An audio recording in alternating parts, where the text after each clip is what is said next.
আসসালামু আলাইকুম প্রিয় শিক্ষার্থীবৃন্দু। ফেল করা শিক্ষার্থীরা ২ বারের বেশি সুযোগ পাবে না আর পরীক্ষা দেওয়ার জন্য। এই যে একটা তথ্য, সেই তথ্যটা আজকে শিক্ষার মধ্যে জানিয়েছে।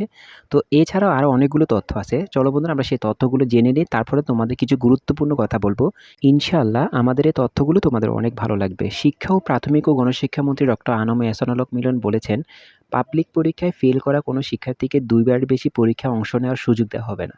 দেখো বন্ধুরা, এখানে মূল কথা হচ্ছে যে তোমরা এবার এসএসসি পরীক্ষা দিচ্ছ। যদি এসএসসি পরীক্ষায় তুমি কোনো একটা সাবজেক্ট ফেল করো, তুমি আরেকবার চান্স পাবে দেওয়ার জন্য। কিন্তু তুমি যদি ওইবারও তুমি ফেল করে ফেলো, তাহলে তোমার কিন্তু রেজিস্ট্রেশনের মেয়াদ থাকবে না। তুমি কিন্তু আবার ক্লাস 9 থেকে আবার পড়াশোনা করতে হবে।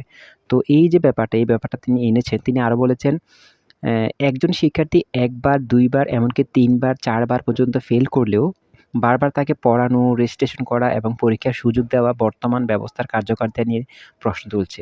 তিনি এই জিনিসটা বলতে চাচ্ছেন যে ১ বার, ২ বার, ৩ বার করে এভাবে বারবার তিনি চেষ্টা করে একটা স্টুডেন্টের জন্য এটা পড়ালেখায় খুব ব্যাঘাত সৃষ্টি করতেছে। তিনি আরো বলেন, ফেল বা শিক্ষার্থীদের বারবার সুযোগ দিয়ে পাস করানো কি আমাদের প্রধান দায়িত্ব হয়ে দাঁড়িয়েছে?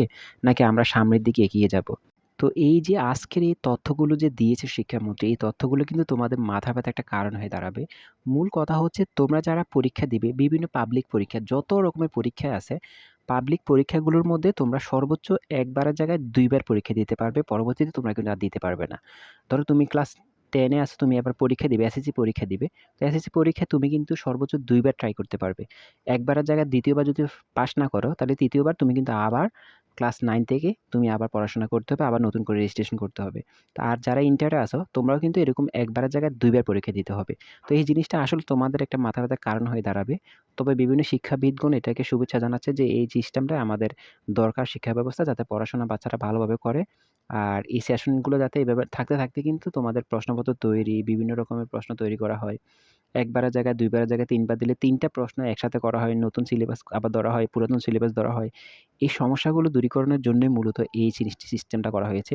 তো এই সিস্টেমটা সবার কেমন লেগেছে অবশ্যই আমাদের জানাবে। কমেন্ট করে জানাতে পারো। ভালো থেকো, সঙ্গেই থেকো আমাদের।